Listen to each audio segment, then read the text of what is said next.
We're just setting off on day 7 from Puente La Reina to possibly Estella or Ayegi. We're not sure where there's an albergue open, but we're pretty much going 24k today. Just leaving Puente de la Reina 8:15 in the morning, just before dawn. Most people have actually left already and they're headed off. Quiet morning.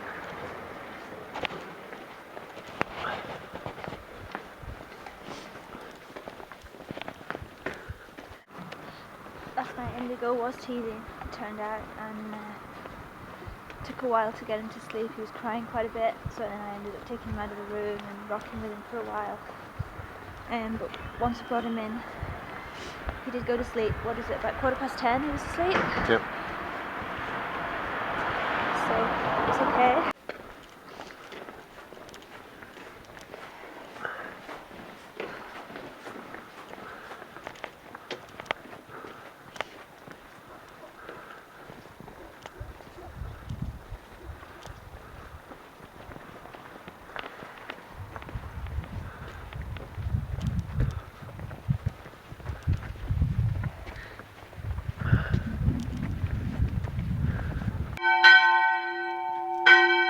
Just in case you're sleeping, this one will wake you up. Morning mass.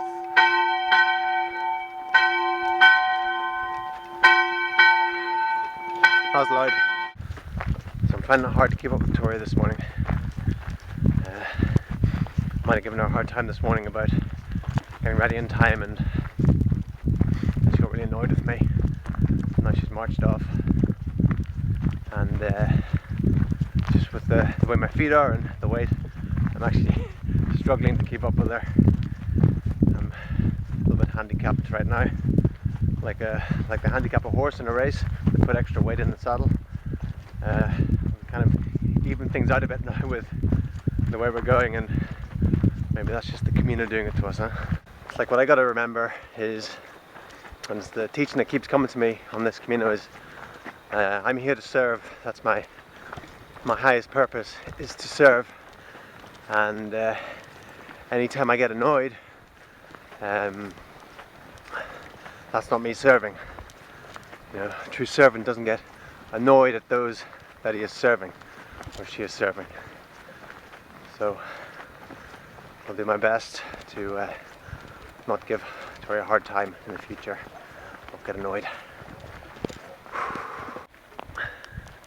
The sun is now rising, and it looks like it's going to be a beautiful day again. Every now and again, Indigo just needs a bit of upside down time. Right, Indigo?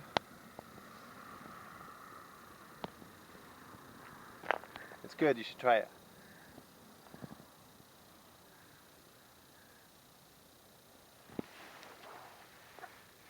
Oh. There you are. There you are. Oh. Indigo.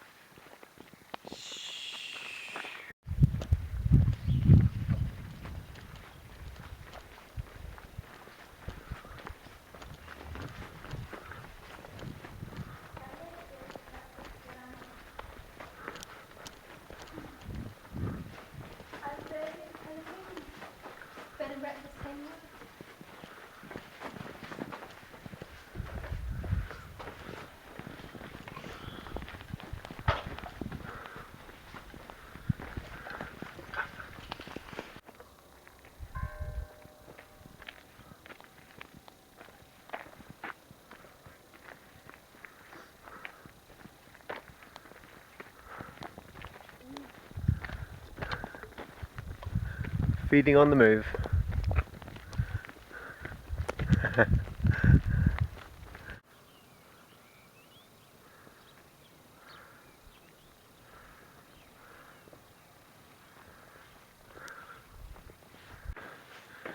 Making our way through a very steep village here.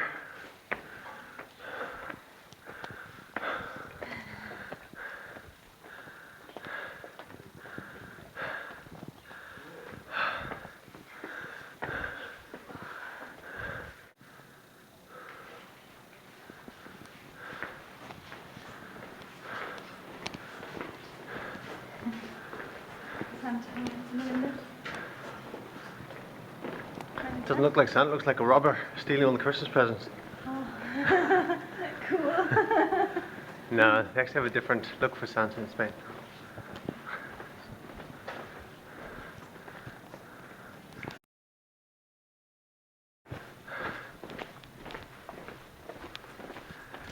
Like going through a maze. Daddy's tootsies. How are your feet doing, Daddy? The feet they're teaching me to tread lightly. It's the benefits game. You learn a lot from the benefits game. First of all, my boots didn't arrive in the post in time for us leaving. So I thought, okay, I'll just wear my regular shoes that I wear for Tai Chi and things like that, which are about 3 to 4 millimeters thick on the sole. So I get to wear these shoes and learn to tread lightly. And then I get blisters.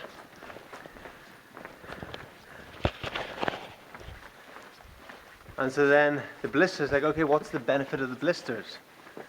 And the benefit of the blisters is that I get to learn that I'm not treading lightly enough.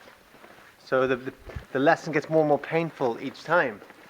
So then I've got the blisters. So now I have to tread even more lightly because I'm wearing these shoes and I've also got the blisters now. So I have to learn to tread even more lightly. And that way then I won't have problems. So yeah, the more, if you don't get the lesson the first time, the pain gets more. If you don't get the lesson the second time, the pain gets even more. It's like, get the lesson.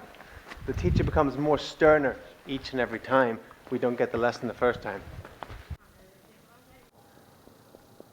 Someone has put a map of the world in his field in tires to scale as well.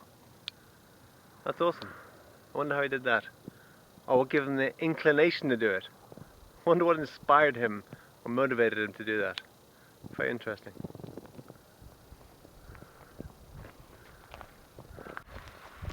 Now it's starting to get interesting.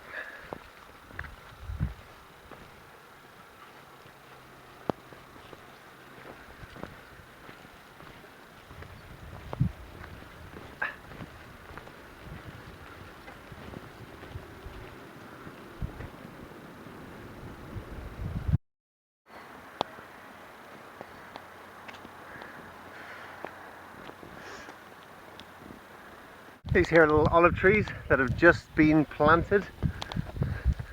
And over here we have some fully grown olive trees. So next time you eat your olives, you'll be thinking of these.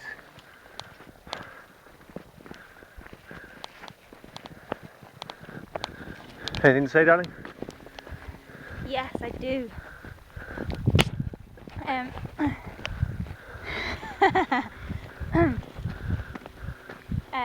One of the reasons which I'm really glad we're doing the Camino in winter is that there's a lot fewer people.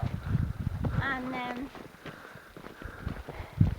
Matthew and I drink a lot of fluids, which means I need to pee all the time. And there's no public toilets, unless you pass through a little village and you can run in a cafe, but the majority of the way you just have to squat. And so if you're doing it in summer, that's something you need to be aware of, that there's going to be a lot of people on the same path as you. That's all. Let's send the pilgrims down this stony, muddy road when there's a perfectly nice little side country road going down side by side. Have you seen it? But if they did that, darling, then we wouldn't get the flavour of the walk.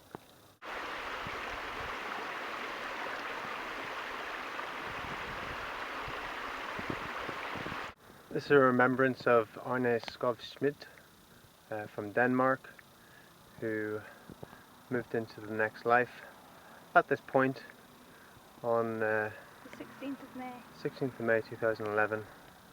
Was born 1935, so was doing well, doing the Camino at quite an age, so we pay our respects to him, yeah? Arne. Arne, I don't know. him we believe. Having a stick for the Camino is a must for me. It's like a free energy device, and every time I tap the ground with it, the earth sends a surge of energy up through the stick and up through my body.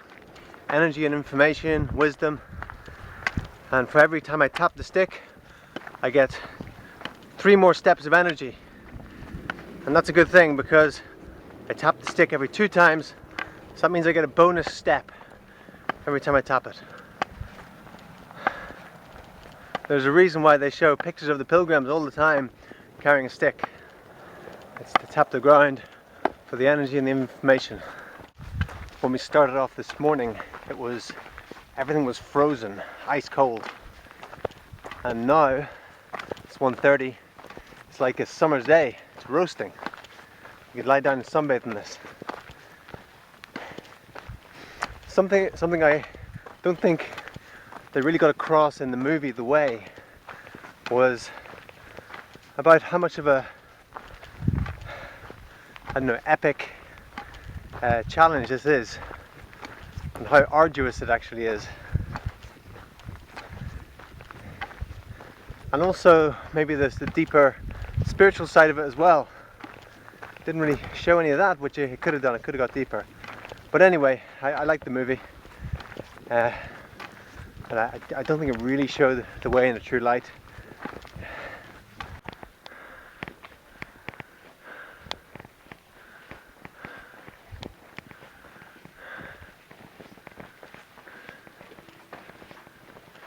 Kelly?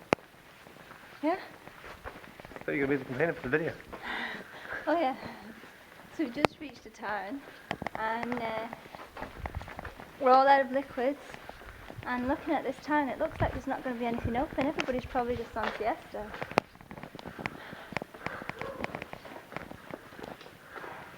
And we really need liquids right now. It's a hot day. It's a hot day and we've got another 9 kilometers to walk. So. Plus, 9 kilometers plus. Saved by the water fountain.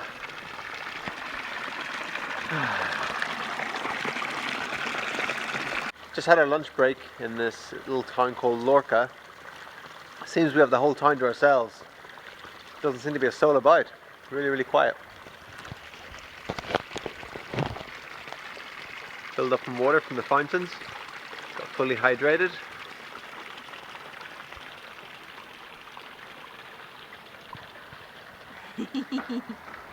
Ready for the big push?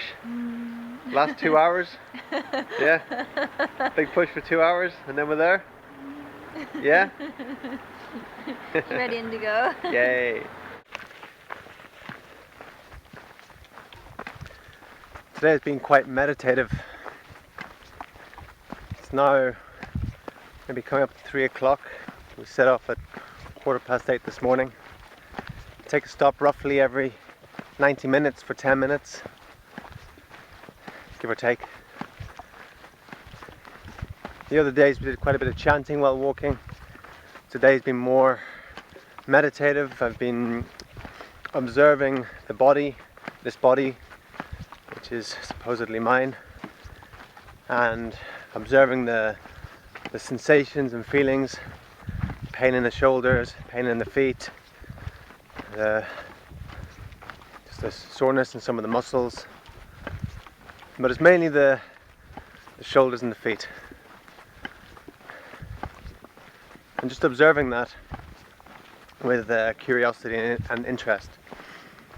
I'm not getting too attached to any sensation in the body or anything like that.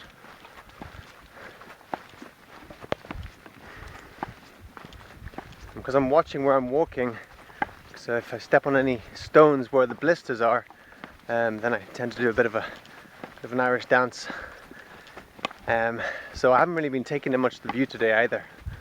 Been really just looking not too far in front of my feet. The first 12 to 15 kilometers go quickly, and you feel very strong and like we're making progress.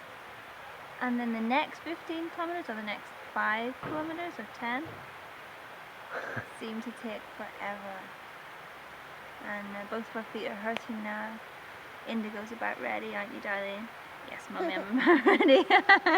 Show Indigo's face. Hey, You son. about ready, darling? Yeah, but it says we've only got another 5.2 kilometers to go, so all good. We're about here now, and we got to go to Ayegi. to there. Yeah, about 5 kilometers or so. And that'll be 25 kilometers clocked up today. One of the things about doing the Camino in winter, which puts many people off, is that a lot of the albergues are closed. And there's one open only every 20 odd kilometers generally. So some people, I see it as a, I like that fact, because we're just walking through a town now after 19 kilometers walking all day.